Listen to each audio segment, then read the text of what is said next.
Sandra, nice to meet you. Nice to meet you. Glad you're here. The new movie is Our Brand is Crisis, which yes. might be a good name for our show. But, yeah. So why did you choose this role? You know, I had such an amazing journey, no pun intended, with Gravity. Gravity was a film that I did about 2 years ago. Everybody knows Gravity. And it literally did something that no one expected. And so when you have something of that magnitude, I'd never had something like that. So you just have to wait. You have to let that rest. And you realize that was such an unexpected blessing that your job is to wait and then maybe parlay that into something that's more meaningful for you to do that normally wouldn't get made. So I just kept waiting for that story that I was like, okay, now it's time to put something back in. And this came along at a time that I was thinking about certain things and questioning how much I was doing for my community, for, you know, in terms of my lifetime. Was I doing enough, or did I go down that rabbit hole of being a consumer and was just acquiring stuff? And so a lot of things were going through my head when the script came across, and I just fell in love with it. Well, it's particularly timely because we have an election going on in the United States, and this is about an election in South America, yeah. So it's particularly timely. Yeah, it is, and I keep telling everyone, I said, this is just big business.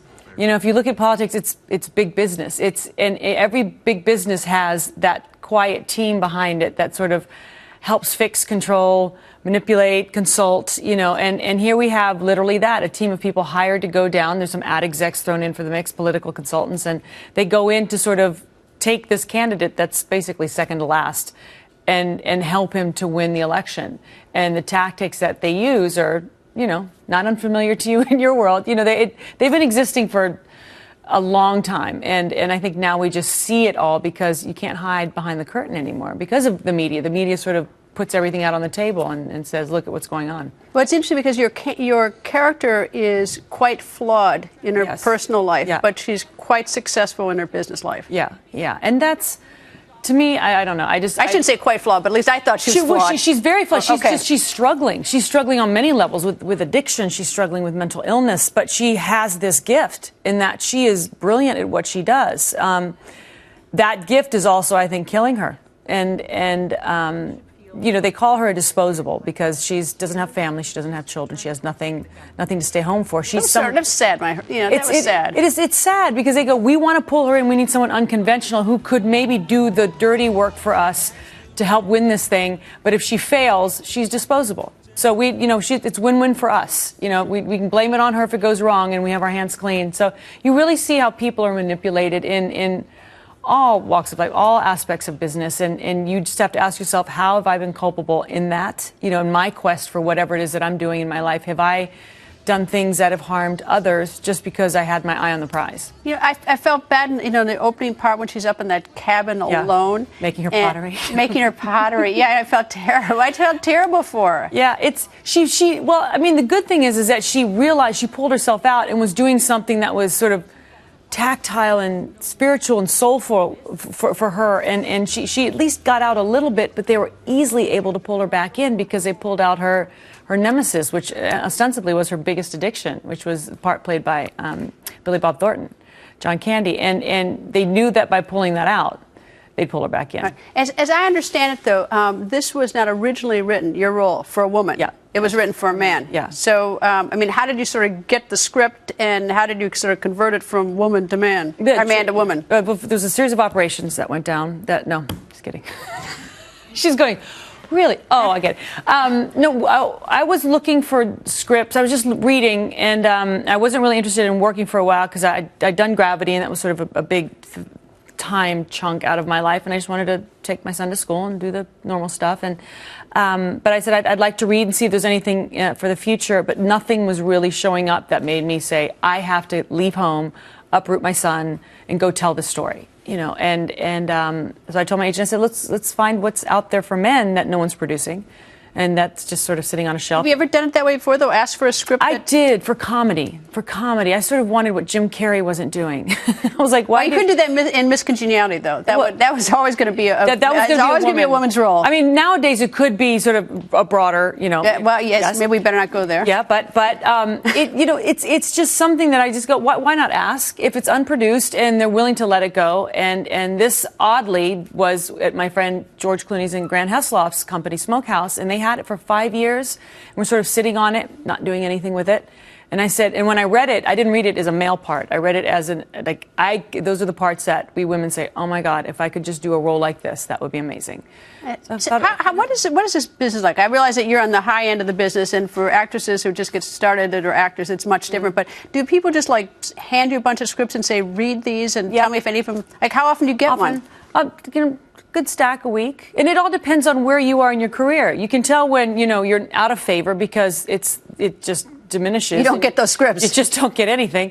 And then when you're doing well, you get, there's a lot of material out there, but it's also material that needs someone to get it greenlit often. So, you go, okay, like this film with George and Grant, it wasn't getting made at the time, and just all of us, descending upon it, got it made. Also because Warner Brothers said, you guys gave us Gravity, so we're going to do you a favor. The budget was very small. Can you keep it within the confines of that budget? We said we can. And we did it. But yeah, you get, when you're lucky enough to get scripts. I mean, I'm shocked that I'm still getting them because, there's women in this shocked I'm still on TV. I mean, it's the whole, we're all shocked we're still doing working. But it's a nice thing. You go, normally you'd have a ticking clock and you go, okay, as a woman, I now know I'm being put out to pasture. And I always prepared for that. I did other things that I loved. And I said, I've got, side things that I love to do. And when I get kicked out, I'll be fine. And for some reason, I keep having these wonderful moments that allow me to keep doing what I do. I mean, as you said, we're both still here. How's that possible? Indeed. And when you see a script, can you tell right away, oh, this is going to be great? Can you tell that reading it? Yes, but that's rare. You can usually tell by page 30 if there's not going to be anything for you. Like you really have to force yourself to page 30 and just go, this is not going anywhere. And what do you look for? You know what? It's instinctual. It's just like sometimes I'll be looking for something like a comedy, but often when you want a comedy, you get the drama unexpectedly. So you can't put all your eggs in one basket. But I just go by gut. It's like when something speaks to you, you go, wow, I had no idea that this is something that I'd want to do. Or there might be people attached to it already, directors or actors that are phenomenal to a project that's already extraordinary, and you happen to get it, and you go, well, this is a great team that I'd like to work with. So. Yeah, I always think Hollywood is so difficult. I mean, even the person who wrote this script, it sat around for 5 years before you saw it. I mean, imagine writing that script and, it's just been sitting there dormant for 5 years. Yeah. Well, Peter Straughan is a great writer. He wrote Tinker, Tailor, Soldier, Spy, and he's constantly writing. So he's not a writer who was waiting for this one script to be produced. He had a lot of wonderful projects, but there are many writers that are like, this is my baby. And they wait years. You have stories of a script I have a script that's literally been around for 15 years that someone gave to me. And I'm like, this is such a great story. It's hard to make, but if someone can figure out how to make it, it'll be amazing. It'll strike a chord if it's done right. But that writer has been waiting for 15 years to have that story told. That seems tough. All right, Brandeis Crisis, where did you make that movie? Well, predominantly we made it in New Orleans. And then 2 weeks in Puerto Rico and 3 first unit days in Bolivia with some second unit. But, when I said I wanted to work and go back, one of the prerequisites was that it had to be in a place where Louis, my son, could go to school, where I felt comfortable having him in school. And he's from New Orleans. So I said, here are 3 places where we can shoot, New Orleans being one of them. And New Orleans worked perfectly for Bolivia, oddly. I mean, we could shoot down an alleyway, but we knew at the end of the alleyway we'd have a green screen with what we'd shoot later on. But if you turned left or right, it looked like New Orleans. But if you stayed right on this angle, it looked like Bolivia.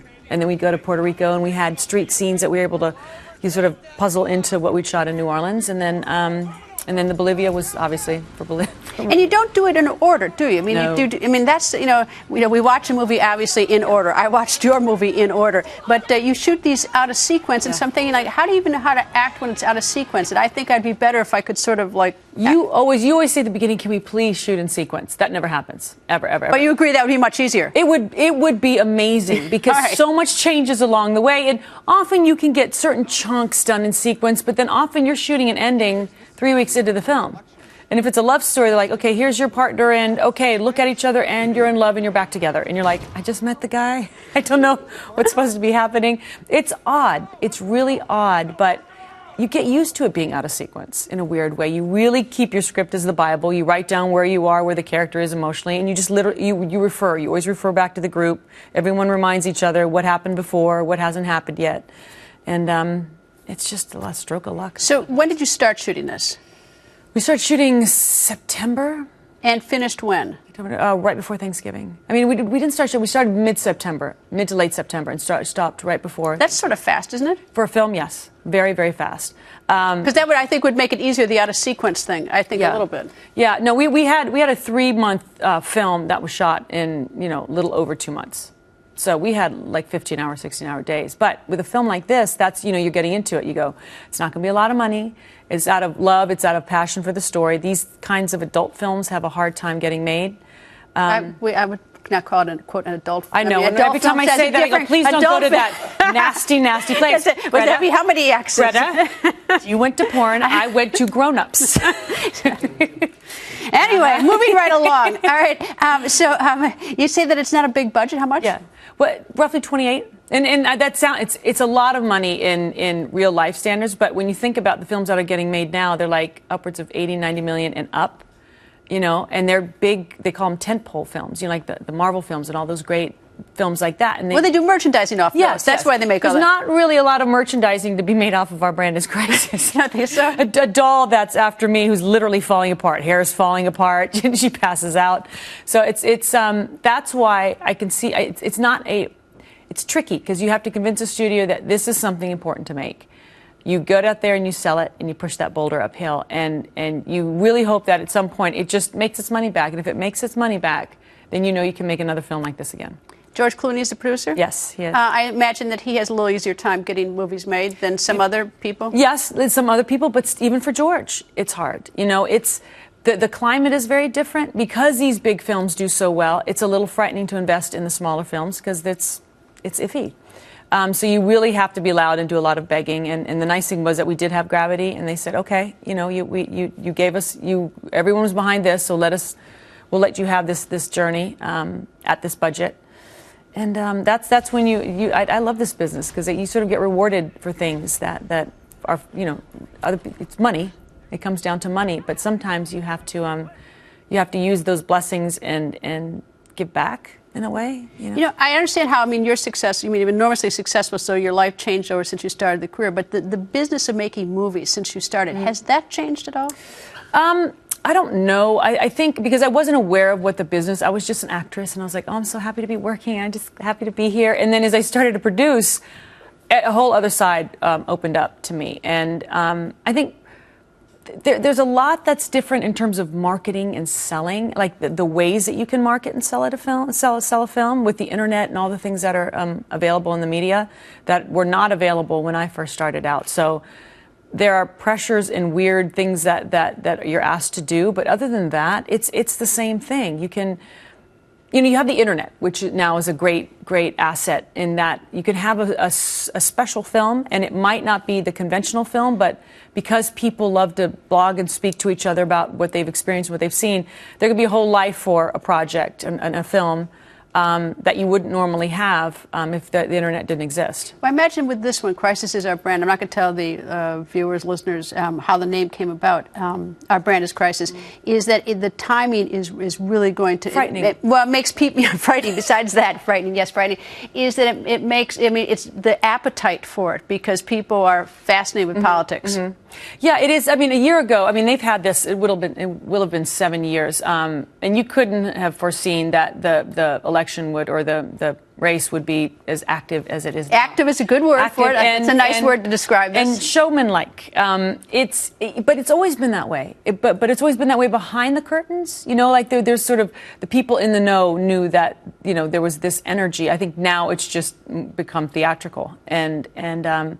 We didn't know that it was going to be like this when we made the film. We knew it existed, and it was based on a documentary called Our Brand is Crisis. And it was based on truth. We changed a lot of the essences of the film, but it's still based on truth. Did you change it as you were shooting things out of sequence, too? Mm-hmm. Did it rewrite? So it's not that crazy where no. Once you've got your script, you have your script. You have your script, yeah. You have your script. So listen, it's not that insane. No. Making a movie. But there are movies where you absolutely go off book and improvise, and that's more in comedy. There were moments of small improvisation in this film, but the dialogue was so rapid fire, the information was so specific that if we totally went off, it wouldn't have felt as real and been as truthful as we would have liked to have had it. So we were real cautious about how far off the rails we went. All right. Lots of people have people do stunts for them. The mooning. Yes. Was that, yes. Did you do that or did you Let me get just, a I will stunt? neither confirm nor deny that was my rear end, but I do give 100% of myself when I work. Okay. And whatever it takes, I do. Okay, I will leave it at that. Yeah, You will neither confirm nor deny the mooning Is that how you say it? Because I've never been in the position to confirm or deny anything. Well, that works. Does it work? In my old business, we just take the fifth. I like that. But that sort of tells a lot more. Yeah, When you take the fifth, that you sort of look really guilty. Like, it does look guilty. Look so really I'd like guilty. to look innocent. So was that the appropriate response? I don't think looking at a moon you think innocent or not innocent. You think, who is that? Think insanity. Who's that? Insanity. Who's the person who or that's why you get paid the big bucks. Is another thing we think. Big bucks for big rear. Yes. Exactly. All right. Moving on. All right. You've done comedy. Yeah. How do you be funny when you don't feel like you're in a good mood? I mean, how do you? Oh, that's a good question. Because I can understand drama a little bit. Like, it's easier to be in a bad mood. Yes. It's easier to be in a bad mood than a good mood. Yes, that's a good point. But oddly, like if you're in a really bad mood and you go to work and there is something that you know will be funny, it's just like you just don't open your mouth and the funny comes out. There's like a prop and a rhythm with another actor, and there's sort of a machine that happens, and when it works, it feels like nothing else. So it can take you out of your crappy mood. But I don't think I've ever really had a situation where I was in a. Oh, that's not true. That's not true. I was lying. There was a comedy that I did where I was just perpetually crabby. And every day I would go to work, though, just the notion that I could do something that would make people laugh, and I would laugh by doing it, just took me out of it. But it works. You get yourself out of it. You know, I get asked all the time about O.J. Simpson. I'm a little over talking about it. Yeah. And so I imagine this happens a little bit with you. You've won Academy Awards, been very successful. But I got to tell you, I loved Miss Congeniality. Isn't it great? Oh, what a great movie. Isn't it a great movie? And I didn't want to say it to you because I thought, well, maybe she's sick of being asked about it. But I'm not asked about it. It was a great movie. It's one of those things, again, I can give Warner Brothers credit. I said, I want to make this movie. And they were like, okay. And I said, and I'm going to produce it. And they're like, okay. And again, the budget was small. And it wasn't a big risk. And it was one of those things where first weekend, it did okay. Just not great. And then word of mouth, it found its place. Like, I like chugging along and just having a lifespan rather than making a big loud splash. And, and that film, I love it. I love it. Heat. The Heat, was it Heat, the other movie? The Heat, yeah, with Melissa McCarthy. That's another great movie. That's another fantastic one. And that was another. Blindside's a great movie. They're all great. But yeah, it's those things that we didn't know that they would strike a chord. Again, The Heat was, you only have this small budget because it's two women, and they're not going after a guy, and there's no romance. Wow, and we heard that, and we went, well, we're still not going to go for the guy. And in the middle, they'd say, are you sure you don't want to? Nope, don't want a guy. Just me and Melissa. And that's a fun movie too. So that's a great. You can still get comedy and love without having the the romance. But anyway, well, the new movies, our brand is Crisis. I'm not going to tell anybody how that name came about because that'll make them go to the movies to see it, and they should see it. Yeah. And it's really fun to have you here. Thanks for having me. I hope you come back. Great. I've loved this. This is fantastic. Thank you so much. Thank you. Thank you.